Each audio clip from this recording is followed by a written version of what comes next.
ቶሎ በል ተደብቀ ያነሳውን ፎቶ ማን ነው? አርፈ የተባለ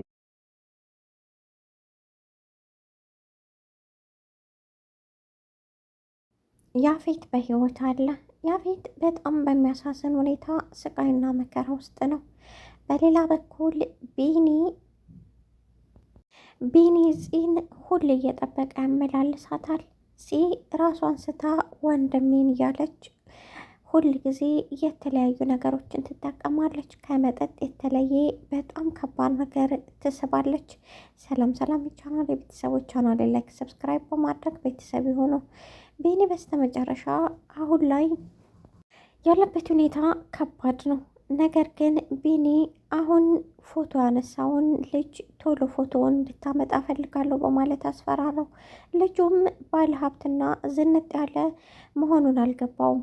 ቢኒ ግን ምንም አይነት ምህረት እንደማይምረውና በዚህ ከመጡበት አንዳችም ነገር ምህረት እንደማያደርግ ያሳያል። ለዛም ይመስለኛል ያለምንም ግርግር እጁን ዘርግቶ ቶሎ በል አምጣ፣ ያነሳውን ፎቶ አምጣ በማለት ነበር ያዘዘው። ቢኒ እያንዳንዱ እርምጃዋን የፂን ይከታተላል። በሌላ በኩል ፂ አሁን ላይ ኤፉዬን ልጅሽን የገደልሽው አንቺ ነሽ፣ ምንም ያዘንሽ የምትመስሊ እያስመሰልሽ ነው፣ ምንም አይነት ሀዘን አልተሰማሽም፣ ለምንድን ነው የምታስመስይው? በማለት ቀለደችባት። ያፌት እህቱ በህይወት እንዳለችና በህይወት እንደሞተች ግራ ገብቶታል። በሌላ በኩል ያፌትን እያሰቃየው ያለው ናታን በጣም ዘግናኝና አስጠሊታ ተግባር ነው እያደረገ ያለው። ጫማውን እንዲልስና በምላሱ ጫማውን እንዲያጸዳለት አዘዘው።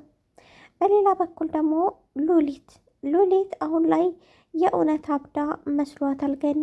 ነገር ግን ሉሊት እያስመሰለች እንጂ የእውነት አብዳ አይደለም።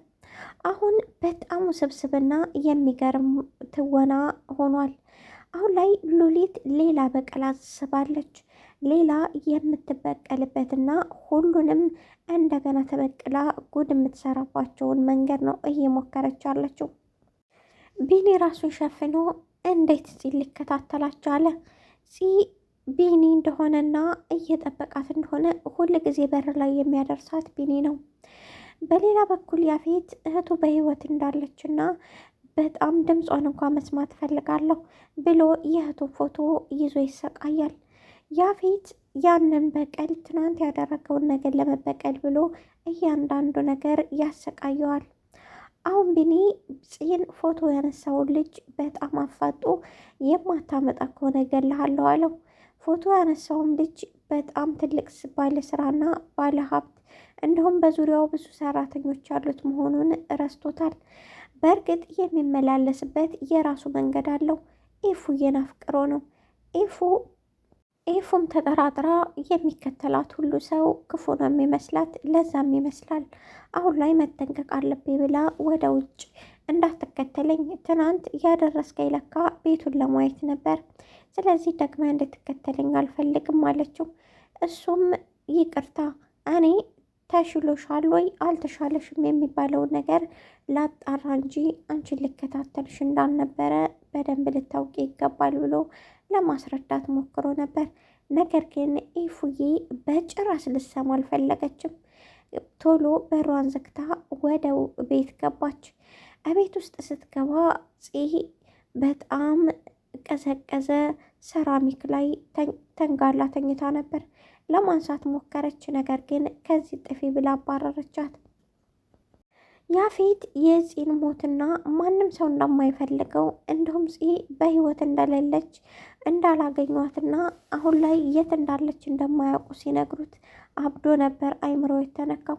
አንድ ጊዜ እንኳ ድምጿን አሰማኝ፣ ድምጿን ባልሰማ እንኳ ቢያንስ እንኳ ፎቶዋን አትቀሙኝ በማለት የዳጊን ጓደኛ ጠይቆት ነበር። ነገር ግን ከዚህ በኋላ እኔን መበቀል አትችልም፣ ምንም የምታመጣው ነገር የለህም፣ ይዛኔ አንተ አንድ ነገርን የማድረግ አልነበረብህም አለው። አሁን ላይ ፂን ያፈቅራት ይሆኑ የሚለው አሳሳቢ ቢሆንም የሆነ የራሱ መንገድ ያለ ይመስላል። እሱም ከናታን ጋር እያስመሰለ ሌላ ትልቅ ተንኮል ያሰበ ይመስላል። ሉሊት ሌላ ተንኮሏን አስባ በር ላይ ሄዳ ነበር። ለምን ነው ዛሬ ያልመጣሽው? ረቦኝ እኮ ነበር። ለምን እንዳልመጣሽ ልትነግሪኝ ትችያለሽ? በማለት ገኒን አፋጠጠቻት። ገኒም እዚህ ጋር ካዩሽ ሌላ ነገር ነው የሚፈጠረው፣ ስለዚህ ከዚህ መጥፋት አለብሽ ብላት ምግብ ካልበላ ንቅንቅ አልልም፣ በጣምም በርዶኛል፣ ስለዚህ ልሄድልሽ አልችልም አለቻት። ገኒም እባክሽ ልለምንሽ ከዚህ መጥፋት አለብሽ ብላ ልመናዋን ቀጠለች። ነገር ግን በፍጹም እንደማትሰማትና ከዚህ ካልበላች እንደማትሄድ ነገረቻት። ገኒ ምግብ ለማንጣት እየሮጠች ወደ ቤት ገባች፣ በሩን ዘግታ። አሁን ላይ ሉሊት በር ላይ ቁጭ ብላ በጣም እየበረዳት ነበር። በዛ ቅጽበት ናታን እየገሰገሰ ሲመጣ አያት። እዚህ ምን ትሰሪያለሽ? አታፍሪም እንዴ? አንቺ ውሸታም እዚህ ጋር ምን ትሰሪያለሽ አላት። እሷም እርዋት ምግብ ለመብላት እንደፈለገች ስትነግረው በፍጹም አላት። ከዛ ተነስታ ሄደች። ፂና ኤፉዬ በጣም እየተከራከሩ ነበር። በጣም እጠላሻለሁ፣ ወንድሜን ያሳጣሽኝ አንቺ ነሽ። ወንድሜን በህይወት እንዳይኖርና በቤተሰቡ ላይ ትልቅ ጠላት የሆንሽው ሁለት ወንድማማቾችን አግብተሽ ነው።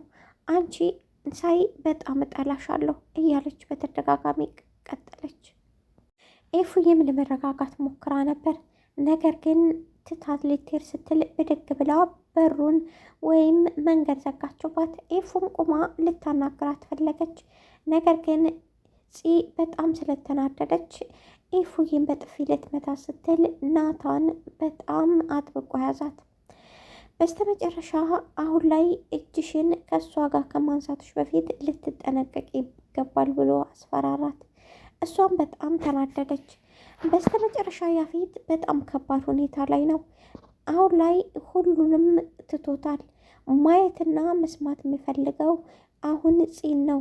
እህቱን ማየት እንደሚፈልግና እህት አለችኝ፣ እኔ እኮ እህት አለችኝ እያለ እየደጋገመ ለምኗቸው ነበር። አንድ ጊዜ እንኳ አሳዩን፣ ሌላ ምንም አልፈልግም፣ ብቻ አንድ ጊዜ ነው እንድታሳዩኝ የምፈልገው፣ ወይም ድምጿን አሰሙኝ እያለ ማልቀሱን ቀጥሏል። ብዙዎቻችሁ ያፌት በጭራሽ ይሄ አይገባውም፣ ማልቀስም የሚገባው ሰው አይደለም፣ ያፌት በእጅግንናውና በጥንካሬው ነው የምናውቀው እያላችሁ ብዙዎቻችሁ የተጨነቃላችሁ አላችሁ። ነገር ግን አሁን ላይ ለጊዜው ያፌት እንዲሆነ ይቆያል። ከዚያ በኋላ ግን በጭራሽ ሊቆይ አይችልም። ያፌት በስተመጨረሻ ተስፋ ቆረጠ።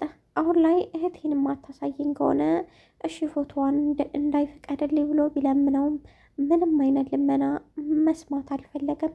ናታን በጣም ወንጀለኛ ነው። ምክንያቱም ለወንድሙ ይቅር ባይ እንጂ በዚህ ልክ ክፉ መሆን በጣም ያስጠላል። እናንተ ምን ትላላችሁ? ውድና የተከበራችሁ የቻናል ቤተሰቦች ቻናሌን ላይክ፣ ሰብስክራይብ በማድረግ ቤተሰብ የሆኑ አዳዲስ ነገሮችን እናቀርባለን። ሁላችሁም ላይክ፣ ሰብስክራይብ አድርጉ።